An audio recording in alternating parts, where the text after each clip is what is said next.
dipaksa untuk mensyirikkan Allah Subhanahu wa ta'ala. Alhamdulillah dalam agama kita sudah baku kaidahnya bahwa orang yang dipaksa atau terpaksa tidak berdoa. Alhamdulillah ada kondisi begitu, kalau enggak musyrik semua. Nah, kaum muslimin yang kami muliakan, kan sering ada pertanyaan, Ustaz, kita di Indonesia ini kan bukan hukum Islam yang dipakai. Bagaimana dengan kita? Ya kita ini statusnya mustakrahun, ya. Mustakrahun orang yang dipaksa untuk menerapkan hukum buatan manusia. Sementara hukum Allah dibuang, sementara hati kita merindukannya. Beda dengan orang yang sepenuh hati menerimanya. Nah, Allah yang kami muliakan. Selanjutnya, Ya'budunani la yusyrikuna bi syai'a wa man kafara ba'da dhalika faulaika humul fasiqun. Allahumma rahmatan Quran sempurnakan terjemahan.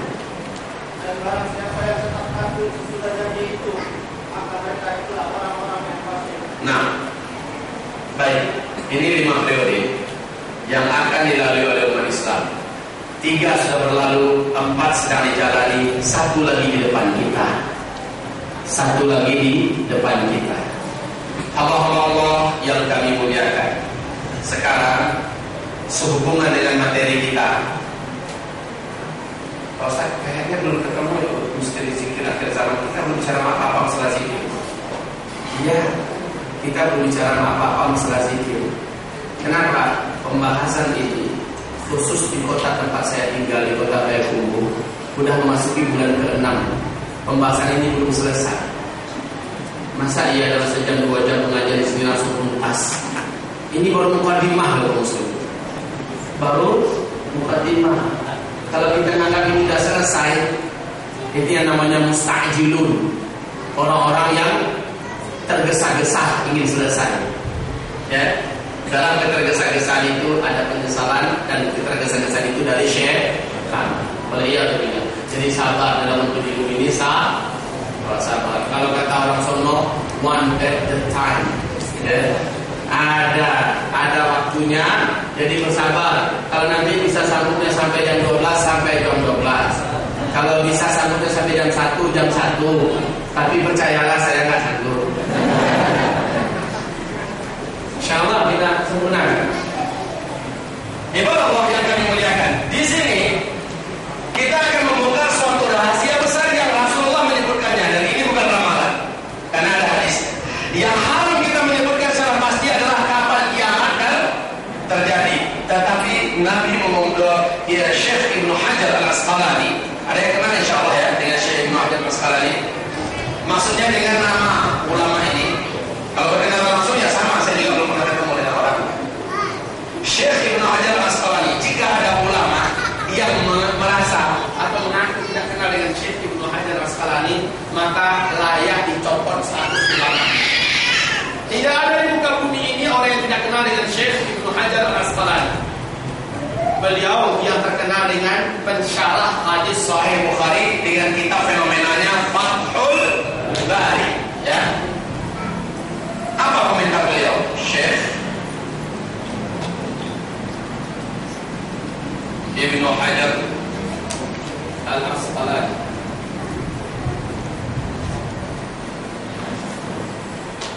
Beliau mengatakan, sesungguhnya umur umat Islam itu dengan hadis-hadis Nabi yang telah dikumpulkan, lalu diperbandingkan satu dengan yang lainnya, kemudian didapatkan pengumpulan tahunnya, maka ditemukanlah umur umat Islam. Umur umat Islam ini ibadah Allah, yaitu terhitung dengan Nabi Muhammad diutus sebagai Nabi. Ini start menghitungnya, dan berakhir dengan wafatnya seluruh orang Islam serentak di muka. Jadi kaum muslimin, ada 10 nanti tanda besar kiamat, dan ini mutawatir ya, 10 tanda besar kiamat. Yang pertama, tanda besar kiamat yang pertama, munculnya Dajjal, laknatullah alaih. Tanda besar kiamat yang kedua, turunnya Nabi Isa alaihissalam. Hanya Nabi Isa yang sanggup membunuh Dajjal, yang lain-lain tidak akan ada yang mampu membunuh Dajjal. Yang ketiga, setelah Dajjal terbunuh, yang ketiga keluarlah Ya'juj dan Ma'juj.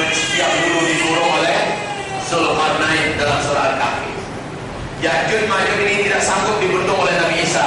Imam Mahdi tidak sanggup melawannya. Bahkan Nabi Isa dan Imam Mahdi serta sisa-sisa orang beriman yang ada lari ke bukit-bukit yang tinggi dan membuat benteng menyelamatkan diri dari kejahatan Ya'juj dan Ma'juj. Ya'juj dan Ma'juj Allah sendiri yang langsung membinasakan mereka dengan caranya. Masing-masing ada pemulainya kaum muslimin. Kemudian setelah Ya'juj dan Ma'juj dihabisi oleh Allah sehabis-habisnya, masuk tanda besar kiamat yang keempat, yaitu khilafah Islamiyah yang terakhir kembali terwujud. Ini yang periode ke-5 ya. Ini tanda besar kiamat yang keempat. Kembalilah manusia ke masa-masa aman seaman-amannya. Padahal sebelumnya manusia benar-benar merasakan kezaliman sezalim-zalimnya. Ya, kekacauan sekacau-kacaunya. Bumi ini penuh dengan huru-hara yang menegangkan dan menakutkan. Masuk periode yang keempat, tanda besar kiamat yang kelima, yaitu masa-masa aman, makmur, sejahtera, dipimpin oleh Imam Al-Mahdi. Ya. Kemudian tanda besar kiamat yang kelima lagi, yaitu terbitnya matahari dari sebelah barat. Betul-betul matahari terbit sebelah barat. Ternyata nanti dalam kitab ini kita akan temukan dalam hadis yang sahih dalam Sahih Muslim, Rasulullah memerintah Allah SWT berfirman kepada matahari agar matahari meninggalkan posisinya. Maka matahari pun meninggalkan galaksi Bima Sakti ini dan bahkan meninggalkan seluruh lapisan langit yang ada dan sujud kepada Allah di bawah Sidratul Muntaha, sujud di bawah arsy Allah Subhanahu Wa Taala. Disinilah terjadinya peristiwa malam yang sangat panjang. Ada dengar kan? Itu betul-betul matahari hilang. Jadi jangan diterjemahkan dengan maksudnya adalah Islam akan terbit dari Amerika, dari Barat, dari Eropa. Itu salah kaprah namanya. Karena ada hadis yang jelas dan sahih menyebutkan matahari itu betul dipanggil oleh Allah dan meninggalkan posisinya. Dan nanti Allah perintahkan dia kembali ke tempatnya, tetapi terbitlah dari arah yang berlawanan. Dan ini adalah tanda besar kiamat yang ke-5. Yang ke-6, yaitu setelah itu besoknya kata Rasulullah, hari itu atau besoknya muncul binatang dabbatul ardi. Dalam Al-Quran ada itu penjelasan binatang dabbatul ardi. Binatang raksasa yang keluar dari perut bumi, dan binatang itu bisa berbicara, membawa tongkat Nabi Musa dan cincin Nabi Sulaiman. Sisa manusia yang masih hidup di muka bumi ketika itu, dan manusia sudah sedikit sekali jumlahnya ketika itu kaum muslimin. Di periode ini jumlah lelaki hanya 1, jumlah wanita berbanding 50. Ini perbandingan ketika itu. Kemudian bagi laki-laki, di sini banyak terjadi kematian kaum laki-laki di sini. Akan kita jelaskan pada waktunya, insyaallah. Jadi jumlah manusia sedikit itu ditemukan oleh dabbatul ardi, binatang raksasa yang keluar dari perut bumi. Dan inilah tanda yang ke-6, tanda besar kiamat yang ke-6. Tanda yang ke-6. Itu tanda yang ke-6. Yang pertama Dajjal keluar. Yang kedua Nabi Isa turun. Yang ketiga Ya'juj dan Ma'juj. Yang keempat masa-masa aman yang khilafah Islamnya itu. Yang kelima baru matahari terbit dari arah barat. Yang keenam keluarnya binatang dabbatul ardi. Dan yang ketujuh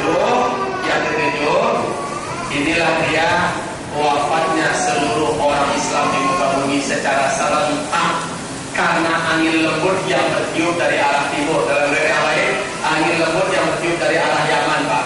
Siapapun yang kenal dengan Allah dan beriman dengan Allah, setipis apapun imannya, dimanapun dia, di puncak gunung, dalam gua, di lembah, di pulau, dimanapun dia berada, akan dijemput oleh angin lembut ini dan meninggal serentak di muka bumi.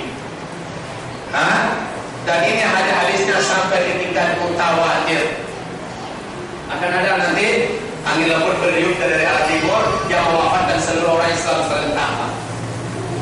Baik, Imam Allah yang memuliakan.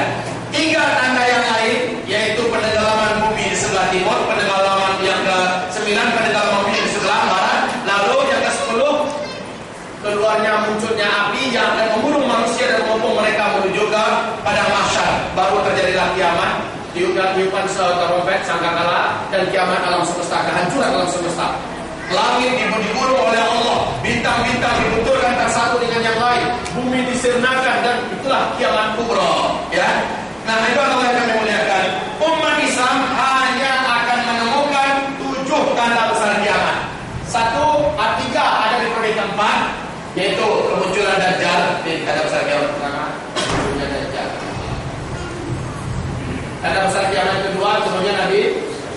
bisa. Ada yang ketiga, yaitu keluarnya Ya'juj dan YM, Ya'juj dan Ma'juj. Pada besar kiamat yang keempat, kita masuk langsung kepada periode yang ke-5, yaitu masa-masa aman. Masa aman. Yang kelima, matahari dari barat, terbit matahari dari barat. Yang keenam, munculnya binatang dabatul ardi, ya. Dan yang ketujuh, angin lembut yang membawa kematian secara global untuk orang beriman yang masih tersisa hidup ketika itu. Nah, yang ke-8, ke-9, ke-10 dialami oleh orang kafir yang tidak kenal Allah sama sekali.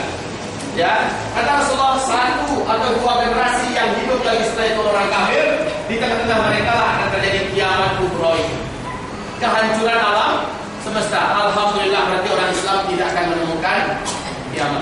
Karena yang akan menemukan kiamat adalah seburuk-buruk makhluk di muka bumi. Buruk akhlaknya, buruk pula berupa mereka. Hamba Allah yang kami muliakan, di hadis yang kita ceritakan tadi, selagi masih ada orang yang bisa menyebut Allah di muka bumi, Allah akan tunda kiamat 40 tahun yang akan datang. Dan di sini terbongkar rahasianya. Ternyata umat Islam nanti diwafatkan secara serentak.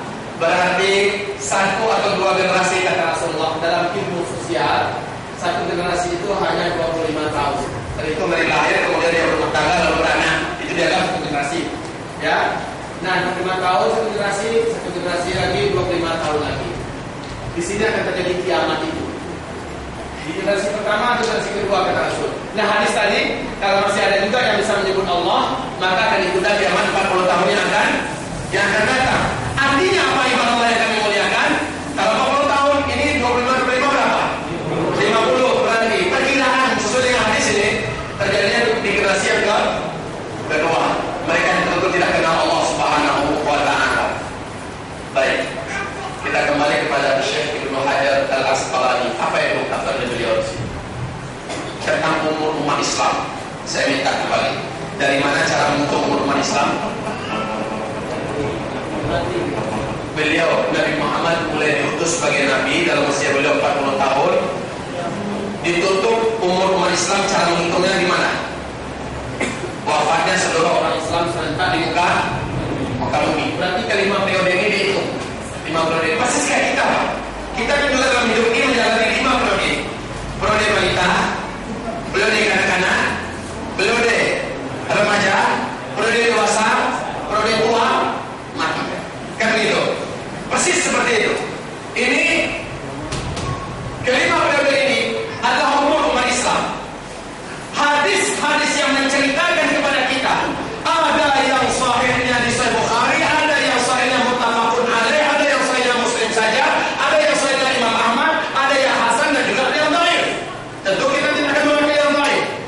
Tentang umur umat Islam 30 oleh Syekh Ibnu Hajar Al-Asqalani, lalu dicoba mencari kumpulan angkanya karena Nabi menyebutkan, walaupun tidak dengan tidak bahasa yang pasti, lalu mengumpulkan ulama Syekh Ibnu Hajar Al-Asqalani ini, maka didapatkan angka umur umat Islam adalah 1476 tahun lebih kurang.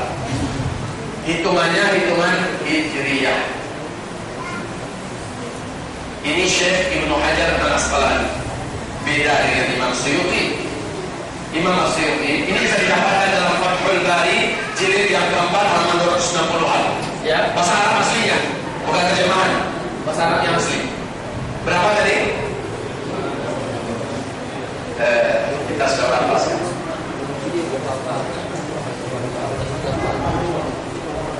Mahal. Syuwe. Kalau kata orang Mesir, istanna Pak. Nah, yang kedua, Imam As-Suyuti. Ini pun kalau ada ulama yang kenal dengan Imam As-Suyuti ini, maka dicopot status keulamanya. Masalah beda dengan Imam As-Suyuti, beliau mengatakan umur umat Islam 1477. Beda nggak? Beda tipis. Beda tipis. Hitungannya Hijriyah. Yang ketiga, Ibnu Rajab Al-Hambali. Ibnu Rajab Al-Hambali menjelaskan umur umat Islam ini yang pasti lebih dari 1400 tahun, tetapi tidak akan sampai 1500 tahun. Tidak akan sampai. Baik. Kalau begitu, ada perbedaan nggak sebenarnya mereka? Berkisah di situ juga sebenarnya. Kan begitu kan? Ini sudah 3 ulama besar dunia yang menyebutkan. Hamba-hamba Allah, kita fokus sedikit. Kita ambil yang Syekh Ibnu Hajar Al-Asqalani saja. Kita ambil yang Syekh Ibnu Hajar Al-Asqalani 1476. Kita sekarang di berapa? 1434. Silakan Ibu.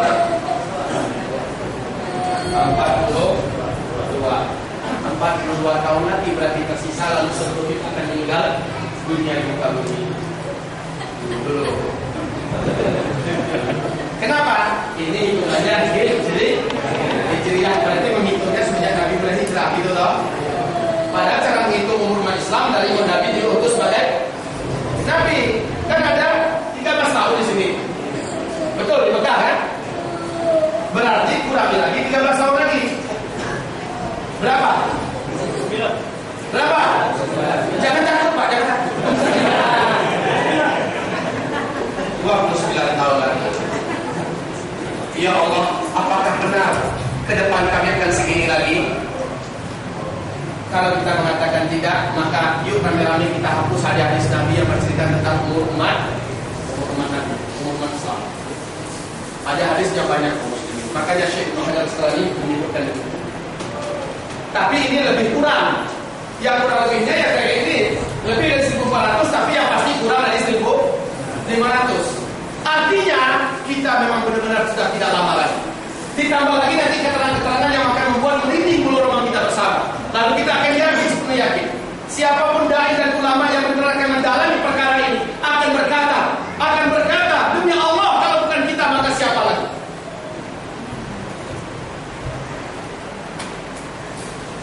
Ibarat Allah yang memuliakan. Ada yang kenal dengan Syekh bin Bas? Beliau pernah diundang kemarin? Belum ya? Syekh Mamdu pernah diundang kemarin? Syekh Mamdu Al-Buhairi. Tanyakan beliau. Tanyakan pada Syekh Mamdu. Beliau pernah bertemu dengan Syekh bin Bas, bercerita tentang Danau Tiberia. Danau Tiberia itu adalah danau yang posisinya di perbatasan antara Lebanon dengan Israel. Apa yang terjadi sekarang di Danau Tiberia berhubungan dengan hadis sahih cerita Tamim Ad-Dari kepada Rasulullah tentang seorang lelaki yang ditemukan di dalam sebuah gua di kepulauan Laut Yaman. Kami saat itu masih beragama Kristen. Kami adalah para pelaut dengan 20 orang jumlahnya. Tiba-tiba ombak laut yang begitu besar menghancurkan kapal kami, dan membuat kapal kami terdampar di sebuah pulau. Lalu kami masuk ke dalam pulau itu, pohon-pohonnya sangat lebat. Tiba-tiba muncul suatu makhluk yang berbulu hitam tebal, sehingga saking tebalnya bulunya tidak ketahuan mana bagian wajah, mana bagian belakang, dan makhluk itu bisa bicara. Makhluk itu menyebutkan dirinya Jassasa, sehingga hadis ini terkenal dengan hadis Jassasa. Ya. Kemudian makhluk itu berkata, ada seorang laki-laki dalam gua sana atau dalam gedung gua sana menanti kedatangan kalian. Berarti ini qadarullah, memang Allah berencana untuk mempertemukan kami Al-Ash'ari dan rombongan ini dengan laki-laki dalam gua itu atau dalam gedung gua itu.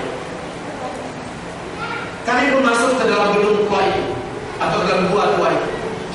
Kami temukan seorang lelaki yang gempal badannya, terikat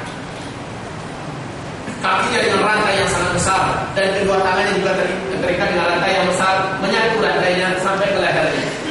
Laki-laki itu bertanya kepada kami, apakah kalian dari Arab? Kami menjawab, apakah sudah muncul lelaki Umi yang bernama Ahmad mengaku sebagai Nabi? Kami menjawab, sudah. Kalau begitu, sudah dekat waktu saya untuk bebas. Sampai kepada pertanyaan, apakah Danau Tiberia sekarang masih berair? Kami menjawab masih. Bila ia sudah mulai mengering, maka saya pasti keluar sana. Danau Tiberia. Danau Tiberia itu posisinya antara Lebanon dengan Israel. Kaum muslimin, Danau Tiberia itu kedalamannya 45 meter. Sekarang surga dunia dibuat oleh Israel tepi pantai Danau Tiberia itu, sehingga seluruh petinggi Arab, petinggi militer itu kalau stres mereka dibawa ke sana, ada semacam surga duniawi yang dibuat oleh Israel, mengandalkan keindahan tepian danau itu. Sekarang Danau Tiberia itu sudah menyusut airnya 16 meter. Nggak pernah terjadi sepanjang umur dunia. Ketika berita itu disampaikan kepada Syekh bin Baz, menangislah Syekh bin Baz dan berkata, "Hada zaman wujud Dajjal." Air matanya mengalir. Nampak ketakutan. Ini adalah zaman Dajjal akan keluar.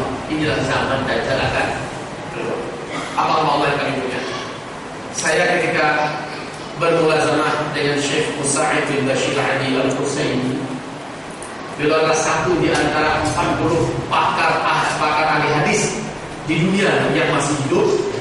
Ketika kami menamatkan kitab ini bersama beliau, Fathul Bari, tentang hadis-hadis fiqh, maka saya bertanya, memberanikan diri bertanya kepada beliau, karena saya konsentrasi sejak 2003, konsentrasi membahas dan mendalami perkara akhir zaman.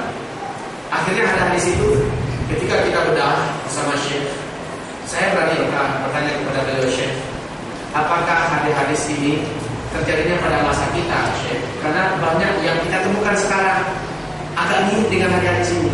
Maka apa jawaban Syekh ini membuat saya semakin mantap. Kalau bukan zaman kita, maka zaman siapa lagi? Kalau bukan di generasi ini, maka generasi yang mana lagi? Maka kitalah orang-orang yang disebut dalam akhir zaman. Subhanallah. Jadi kaum muslimin yang kami muliakan, ketika kita membahas, ternyata yang tersisa di depan kita hanyalah sekian tahun lagi. Maka apakah masih layak kita menumpuk ketamakan terhadap dunia yang sebentar lagi dunia ini akan penuh dengan huru-hara? Mulai dengan Imam Mahdi keluar. Saat Imam Mahdi keluar, Rasulullah mengatakan seluruh teknologi kalian sudah tidak ada. Kalian akan berperang bersama Mahdi memakai pedang, memakai tombak, memakai panah. Kalian akan menunggangi kuda dan berjalan kaki. Teknologi kita juga sudah tidak ada. Di masa Mahdi nanti akan terjadi perang dunia ketiga. Dan Albert Einstein mengatakan, saya tidak tahu dengan senjata apa kalian akan berperang nanti pada perang dunia ketiga. Tetapi yang pasti, kalian akan kembali kepada zaman batu dan zaman kayu. Kalian akan menggunakan pedang. Saya juga teringat dengan ucapan, dan ini dikeluar 2 kali di Republika oleh Steve Jobs. Siapa Steve Jobs? Orang yang menemukan teknologi digital, ya, iPad. Teknologi digital itu kan dia yang menemukan. Apa kata beliau semasa masih hidup? Orang yang pertama, saya adalah orang yang menemukan teknologi ini, orang terakhir. Setelah saya, kalian semua akan kembali ke zaman batu. Kenapa demikian? Ada kejadian besar di bumi ini yang akan menimpa kita sesaat lagi. Sebentar lagi akan kita ucapkan kalau masih kita punya waktu. Sini. Apa? Siapa yang bisa diundang? Terima kasih, Pak. Itu yang saya tunggu dari tadi.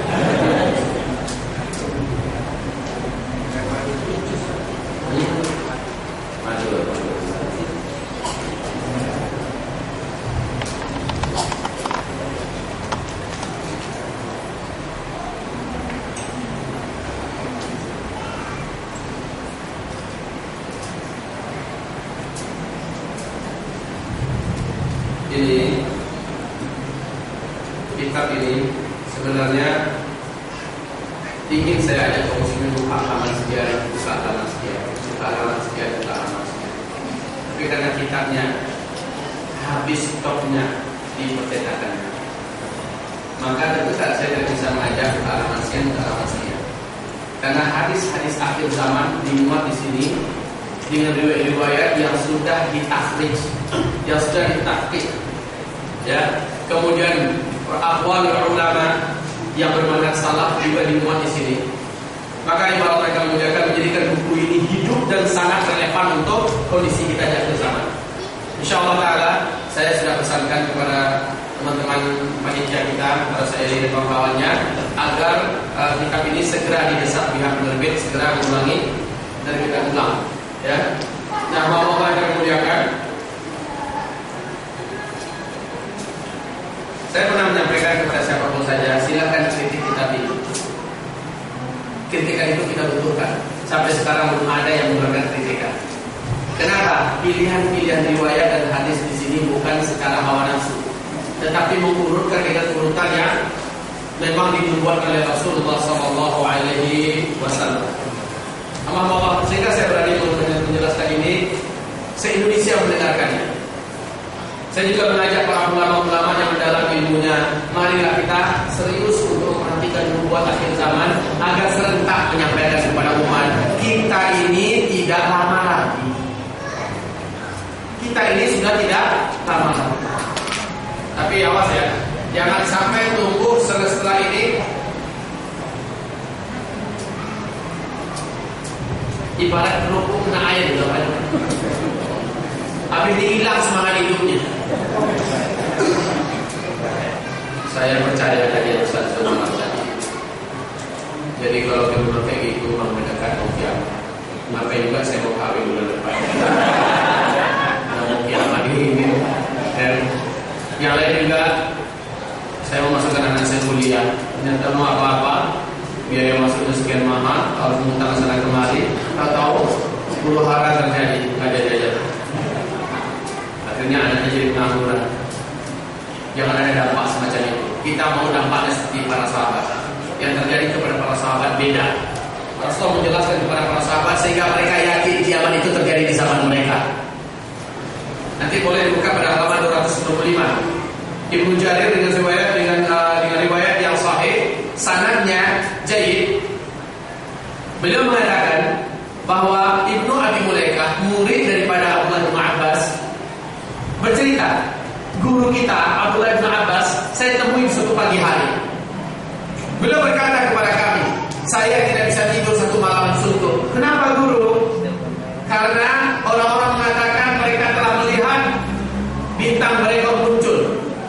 Maka saya yakin kalau besok akan terjadi dukhonul mubin. Padahal dukhonul mubin adalah salah satu ciri besar bagi akan datangnya Imam Al-Mahdi. Sementara bintang melekor atau asteroid atau meteor ini juga salah satu tanda besar akan munculnya Imam Al-Mahdi. Tapi Abdullah bin Abbas meyakini bahwa pada zamannya akan terjadi. Umar bin Khattab radhiyallahu anhu ketika melihat Ibnu Sayyad berlari dengan kecepatan yang tidak normal yang ada pada manusia biasa, dari pohon kurma ke pohon kurma, melesat dengan kecepatan yang tidak lazim. Apa kata Umar, ya Rasulullah, ciri-cirinya mirip dengan Dajjal. Saya langsung keluar pedangnya. Izinkan saya membunuhnya ya Rasulullah, saya akan kejar. Apa kata Rasulullah, ya Umar, seandainya itu memang Dajjal, maka kamu tidak akan kuasa membunuhnya. Dan kalau itu bukan Dajjal, tidak ada untungnya, tidak ada gunanya bagi kamu